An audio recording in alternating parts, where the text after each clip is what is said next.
The message that changed everything. My name is Sarah Mitchell, and I've been married to Marcus for 12 years. We built what I thought was a solid life together, a beautiful home in the suburbs, 2 wonderful children, and careers we both took pride in. Marcus worked as a senior project manager at a tech consulting firm. I was a pediatric nurse, working long shifts but always making sure our family came first. That Tuesday evening started like any other. Marcus had texted me earlier saying he'd cook dinner, which always made me smile. He loved experimenting in the kitchen, and I appreciated coming home to the smell of garlic and herbs instead of having to think about meal prep after a 10-hour shift. I was running late. A last-minute emergency with a young patient kept me at the hospital longer than expected. I texted Marcus to let him know, feeling grateful that our kids were at my mother's house for the night. She'd picked them up from school for a planned sleepover, giving us a rare evening alone together. As I finally left the hospital parking lot, my phone buzzed. I glanced at it when I stopped at a red light. The message preview showed a name I recognized. Jessica Churn, one of Marcus's co-workers. I'd met her a few times at company events. She seemed nice enough, though something about her had always struck me as a bit too friendly with my husband. The message was short. Just 3 words.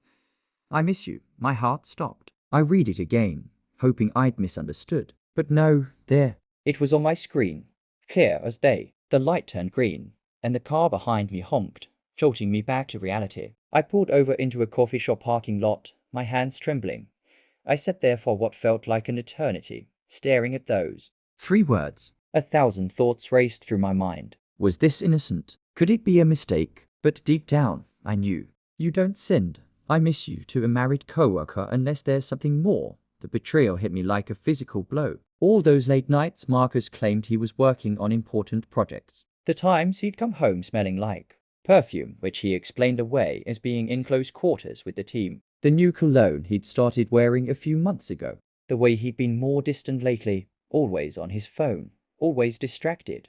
I thought about confronting him immediately, bursting through the door and demanding the truth. But something stopped me. Maybe it was the nurse in me trained to stay calm in emergencies, to assess before acting. Or maybe it was the fear of what I'd discover if I pulled at this thread. Instead, I picked up my phone and typed a response. Using Marcus's phone that Jessica had clearly messaged, my fingers moved almost automatically. Come over, my wife isn't home today. I hit send before I could second-guess myself. Then I sat back and waited, watching the 3 dots appear as Jessica typed her response.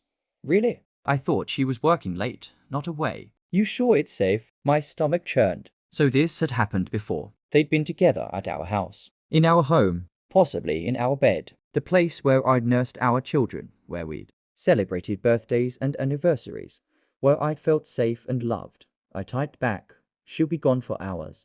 The kids are at her mom's too. We have the whole evening. OMG perfect. I'll bring that wine you like. Be there in 20 minutes. Can't wait to see you, baby. Baby. She called my husband baby. I felt nauseous, but I forced myself to stay focused. I had 20 minutes to get home before she did. I needed to see Marcus's face when his mistress showed up at our door expecting a romantic evening. The drive home felt surreal. I kept glancing at the phone, half expecting Marcus to notice the messages and realize something was wrong. But nothing came. He had no idea what was about to unfold. When I pulled into our driveway 15 minutes later, I sat in the car for a moment, gathering my strength. Through the kitchen window, I could see Marcus moving around, probably finishing up the dinner he'd promised to make. He looked so normal, so innocent. How many times had he stood in their kitchen plotting time with her? I walked to the front door, my key in hand, and paused. Part of me wanted to turn around, to pretend I'd never seen that message, to preserve the illusion of my happy marriage just a little bit longer. But I couldn't. I deserved the truth, no matter how painful. I unlocked the door and walked inside. The aroma of chicken marsala filled the air, my favorite dish. Marcus looked up from the stove with a warm smile that would have melted my heart any other day. Hey, sweetheart. Perfect timing. Dinner's almost ready. How was your day? I studied his face, looking for signs of guilt or deception. But he just looked like Marcus, my husband, my partner, the father of my children. How could someone look so genuine while living such a lie? Long day, I managed to say, setting my purse down carefully on the entryway table. Really long. Well, I hope this makes up for it, he said, stirring the sauce. I even made your favorite dessert. Tiramisu. It's chilling in the fridge. The thoughtfulness of it all made the betrayal cut even deeper. He was being the perfect husband, probably, To assuage his own guilt. Or maybe this was just who he was when he wasn't with her. I walked into the kitchen slowly, my mind racing. Marcus, did you have a good day at work? Same old, same old. Lots of meetings. Jessica was complaining about the new project. Timeline. But you know how she is always dramatic about deadlines. He said her name so casually, so easily. As if she were just another coworker and not the woman who'd been sending him love messages. Not the woman who was about to show up at our door with wine and expectations. I see, I said softly. And are you expecting anyone tonight? He looked at me, confused. What? No, of course not. It's just us. Why do you ask? I was about to answer when the doorbell rang. The sound echoed through the house like a gunshot. Marcus's eyes widened, and I watched as the color drained from his face. In that instant, I saw everything, the panic, the recognition, the guilt. Were you expecting someone? I asked. Again, my voice remarkably steady despite the storm raging inside me. He opened his mouth, closed it, then opened it again. Sarah, I can explain. But before he could say another word, the doorbell rang again, more insistently this time. I walked past him toward the front door, feeling his eyes on me, sensing his growing terror through the frosted glass of our front door. I could see a silhouette, a woman holding a wine bottle, shifting her weight from foot to foot in anticipation. I reached for the doorknob and pulled it open. Jessica stood there in a red dress I'd never seen her wear to any office function.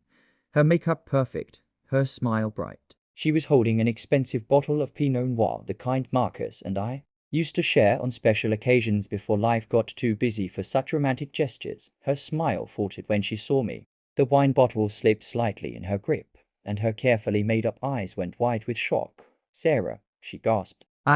What are you doing here? I live here, I said calmly, though my heart was pounding so hard I thought it might burst from my chest. The better question is, what are you doing here, Jessica? With wine? On a Tuesday evening, when my husband is home alone. She looked past me to where Marcus had appeared in the hallway, frozen like a statue, his face ashen. The look that passed between them told me everything I needed to know. This wasn't a misunderstanding or an innocent visit.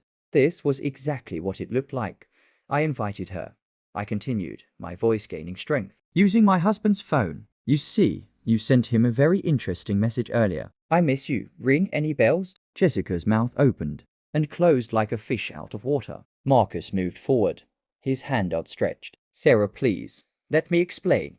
Explain what? I asked, turning to face him. Explain how long you've been having an affair. Explain how many times you brought her to our home. Explain how you could stand there making my favorite dinner while texting with your mistress. The silence that followed was deafening. Jessica looked like she wanted the earth to swallow her whole. Marcus's eyes were filling with tears, but I felt nothing but a cold, crystalline clarity.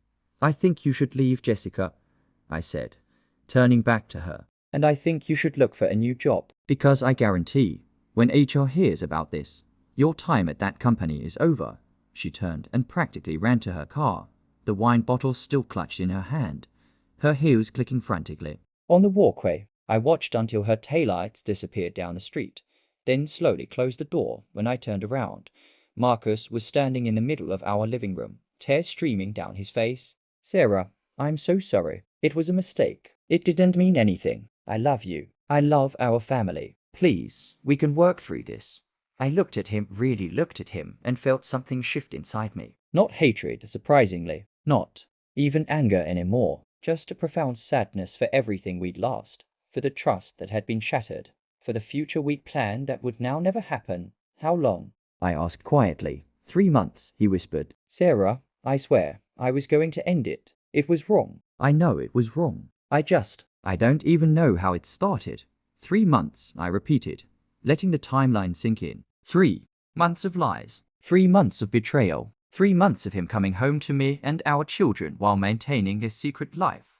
I walked past him into the kitchen, where his carefully prepared dinner was still warm on the stove. The tiramisu sat in the refrigerator, a symbol of the thoughtful husband he tried to be while simultaneously destroying our marriage. I'll be staying at my mother's tonight, I said, gathering my things. With the kids. I need time to think. I need space to figure out what comes next. Sarah, please don't go. We need to talk about this. We need to, we. Need nothing, I interrupted, my voice firm but not unkind. You needed to be faithful. You needed to be honest. You needed to be the man I thought I married. But you weren't. So now I need time. And you need to figure out what you really want, Marcus. Because you can't have both. You can't have the comfortable life we built while also having exciting moments with someone else. I drove to my mother's house in a daze, called her from the driveway to explain I'd be staying over, and held my sleeping children close. That night, breathing in their innocence and finding strength in their steady heartbeats, the days that followed were painful. Marcus called constantly, sent long apologetic texts, left flowers on my mother's doorstep. Jessica resigned from her position, I later learned, unable to face the scrutiny that was sure to come. Our friends and family rallied around me, offering support and outrage in equal measure. But through it all, I had to make a choice. Could I forgive? Could we rebuild? Or was this the end of the road we'd been traveling together for 12 years? The answer didn't come quickly or easily. It took months of counseling, of honest conversations, of tears and anger and grief for what we'd lost. Marcus proved his commitment to change, cutting off all contact with Jessica, being transparent with his phone and schedule, attending therapy sessions, and working harder than he'd ever worked to earn back my trust. And slowly, so slowly, I began to heal. Not because the betrayal hurt any less, but because I chose to believe in second chances, not just for him, but for us, for our family, for the future we could still build if we were both willing to do the hard work. Today, 3 years later, we're still together. Our marriage isn't perfect, it never was, though I didn't see that before. But it's honest now. It's built on real communication and genuine effort. We've learned that love isn't just a feeling. It's a choice you make every single day. Jessica's message that Tuesday evening didn't destroy my marriage. In a way, it saved it. It forced us to confront the cracks we'd been ignoring, to address the distance that had grown between us, to fight for something worth keeping. I don't tell this story to say everyone should forgive infidelity. Every situation is different, and every person has to make their own choice about what they can live with. I tell it because betrayal, as devastating as it is, doesn't have to be the end of your story. Sometimes, it's just the beginning of a new chapter, one you never expected to write, but one that teaches you more about love, forgiveness, and human complexity than you ever imagined possible. The doorbell still makes my heart race sometimes. But now, instead of dread, I feel gratitude for the truth that moment brought, for the strength I found within myself, and for the authentic love that emerged from the ashes of deception.